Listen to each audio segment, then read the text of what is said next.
खुशामदीद। आज हम city 21 channel की एक इंतहाई दिलचस्प और थोड़ी गर्मा गर्म जियो पॉलिटिकल रिपोर्ट का जायजा लेंगे। ये सोर्स मिडिल ईस्ट और साउथ एशिया में बनने वाली नए फौजी इत्तेहादों की एक ऐसी तस्वीर कशी करता है जो हकीकत में हैरान कुन है। हम इन दावों को बिल्कुल गैर जानिबदाराना अंदाज में परखने वाले हैं ताकि समझ सकें कि ये आम से लगने वाले मुआहदे आखिर किस बड़ी तब्दीली का इशारा दे रहे हैं। तो चलिए शुरू करते हैं। हमारी नज़र सबसे पहले इंडिया यूएई डिफेंस पैक्ट पर होगी, फिर हम शिफ्टिंग गल्फ अलायंसेस की बात करेंगे, उसके बाद चाबहार पोर्ट के मसले को समझेंगे, इजरायली इन्वॉल्वमेंट के बारे में जो दावे हैं उन्हें देखेंगे, ईरान की तरफ से क्या रिटेलिएशन हो सकती है इस पर बात होगी, और आखिर में इस पूरे तज्जिए के आलमी नज़रिए को डिस्कस करेंगे। तो सबसे पहले बात करते हैं इंडिया यूएई डिफेंस पैक्ट की। आइए देखते हैं कि आखिर इस सारी बहस की बुनियाद क्या है। इस तज्जिए का आगाज़ एक ऐसी रिपोर्ट से होता है जिसमें भारत और यूएई के दरमियान होने वाले नए दिफाई और मौशी मुआहदे का जिक्र है। सोर्स के मुताबिक ये कोई मामूली एग्रीमेंट नहीं है, बल्कि पूरे खित्ते की सियासत का रुख बदलने वाला कदम है। सोर्स इस एक खास पॉइंट पर बहुत जोर देता है कि ये मुआहदा असल में एक मुश्तरका दिफाई ढाल है। तज्जियाकारों के अपने अल्फाज में यूएई पर हमला भारत पर हमला है और भारत पर हमला यूएई पर हमला है। ज़रा इस जुमले की गहराई को समझिए। इन दोनों मुल्कों को फौजी एतबार से आपस में इस तरह जोड़ दिया गया है कि इनका दिफा अब एक ही तस्वुर होगा। एक आम तिजारती ताल्लुक का अचानक इतने गहरे फौजी इत्तेहाद में बदल जाना वाकई खित्ते के लिए एक बड़ा मोड़ है। खैर, बात सिर्फ फौजी ढाल तक नहीं रुकती। दिफाई बातों से थोड़ा आगे बढ़ें तो इस तज्जिए में एक और बड़ी बात नुमाया की गई है। इस मुआहदे के तहत इंफ्रास्ट्रक्चर में $5 अरब की भारी सरमायाकारी शामिल है।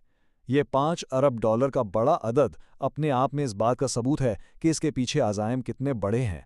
तज्जियाकार इसे महज सरमायाकारी नहीं, बल्कि इस नए इत्तेहाद की एक इंतहाई मजबूत बुनियाद करार देता है।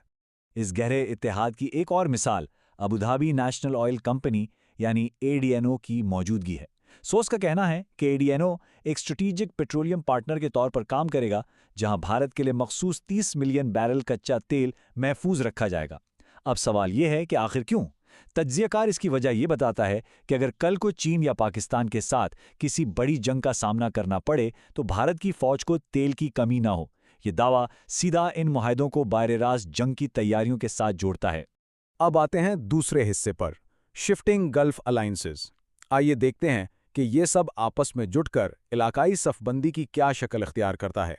तज्जियाकार यूएई और भारत के इस मुआहदे को अकेला नहीं देखता, बल्कि इसे मिडिल ईस्ट के दूसरे पावर प्लेस के बारे रास्त रद्द-ए-अमल के तौर पर पेश करता है। यहाँ सोर्स ने एक दिलचस्प दलील पेश की है। उनका मानना है कि यूएई ने खास तौर पर भारत के साथ फौजी इत्तेहाद इसलिए कायम किया ताकि सऊदी अरब और पाकिस्तान के दरमियान हाल ही में बनने वाले दिफाई मुआहदे को काउंटर किया जा सके।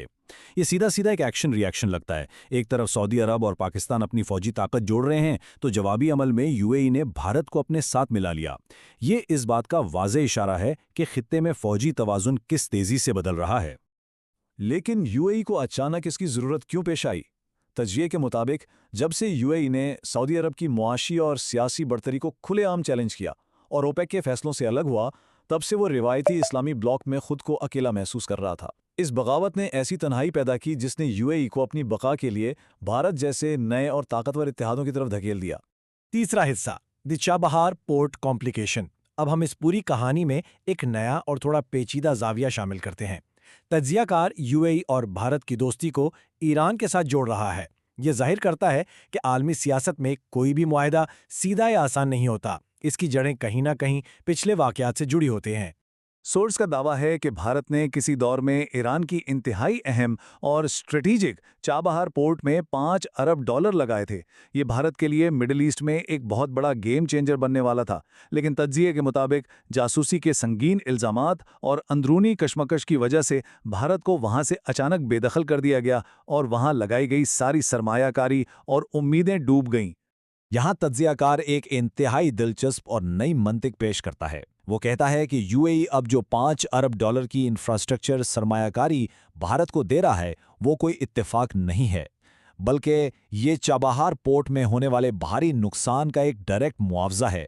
यानी जो फौजी और स्ट्रेटेजिक फ़ायदा भारत ने ईरान में खोया था, यूएई अब अपनी सरमायाकारी के जरिए उस खला को पूरा कर रहा है।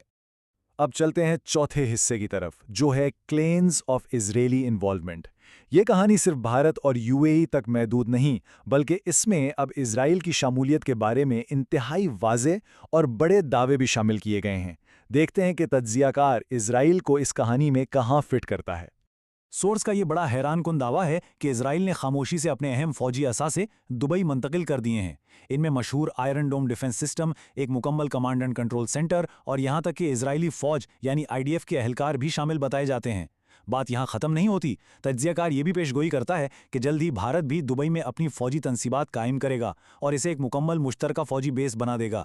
5واں حصہ، پریڈکشنز آف ایرانین ریٹیلیشن۔ ان سب فوجی اتحادوں اور اسلحوں کے جمع ہونے کے بعد سب سے اہم سوال یہ ہے کہ سورس کے مطابق ایران کا اس پر کیا رد عمل ہوگا۔ اس تجزیے کا یہ حصہ واقعی تھوڑا خوفناک پیشگوئیوں پر مبنی ہے۔ تجزیہ کار نے یہاں ایک مکمل چین ریاکشن سمجھایا ہے۔ ان کا ماننا ہے کہ پہلا قدم یہ ہوگا کہ اگر دبئی یا وہاں موجود اسرائیلی بیسز سے ایران پر کوئی بھی حملہ ہوتا ہے تو ایران اب بھارت اور UAE کو الگ الگ فریق نہیں دیکھے گا۔ مشترکہ دفاع کے معاہدے کی وجہ سے ایران انہیں ایک ہی فوجی طاقت سمجھے گا۔ اور تیسرا قدم یہ ہوگا کہ ایران اس نئے اتحاد پر سیدھے اور تباہ کن جوابی حملے شروع کر دے گا۔ اور یہاں آ کر یہ دعوے مزید سنگین ہو جاتے ہیں۔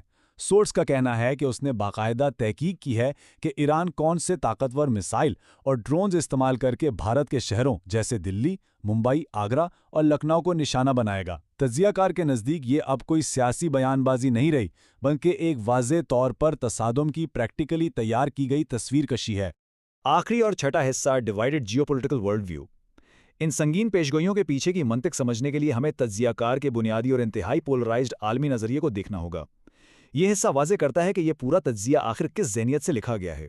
سورس اس پوری عالمی تبدیلی کو صرف ایک معاشی یا سیاسی مسئلہ نہیں سمجھتا، بلکہ اسے ایک گہرے مذہبی نظریے سے دیکھتا ہے۔ تجزیے میں یہ تصور پیش کیا گیا ہے کہ دنیا اب مستقل طور پر دو مخالف فوجی بلاکس میں تقسیم ہو چکی ہے۔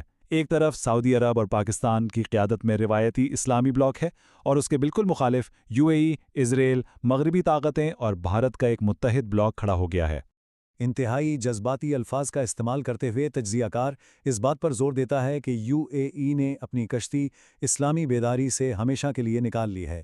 اس جملے کا مقصد یہ بتانا ہے کہ جو بھی ملک اس نئے UAE بھارت اتحاد کا حصہ بن رہے ہیں، وہ دراصل ایک آخری علاقائی جنگ کا حصہ بن چکے ہیں، جہاں سے واپسی کا شاید کوئی راستہ نہیں بچا۔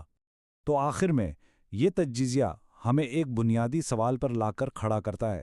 جیسے جیسے یہ اتحاد تیزی سے بدل رہے ہیں، کیا ہم واقعی صرف عام سے معاشی معاہدے دیکھ رہے ہیں، یا پھر جیسا کہ سورس دعویٰ کرتا ہے یہ کسی تباکن علاقائی تصادم کا بلو پرنٹ ہے؟ یہ ایک ایسی سنگین صورتحال ہے جو آنے والے وقت میں نہ صرف مڈل ایسٹ بلکہ پوری عالمی سیاست کا رخ طے کرے گی، اور اس پر ہم سب کو گہری نظر رکھنے کی ضرورت ہے۔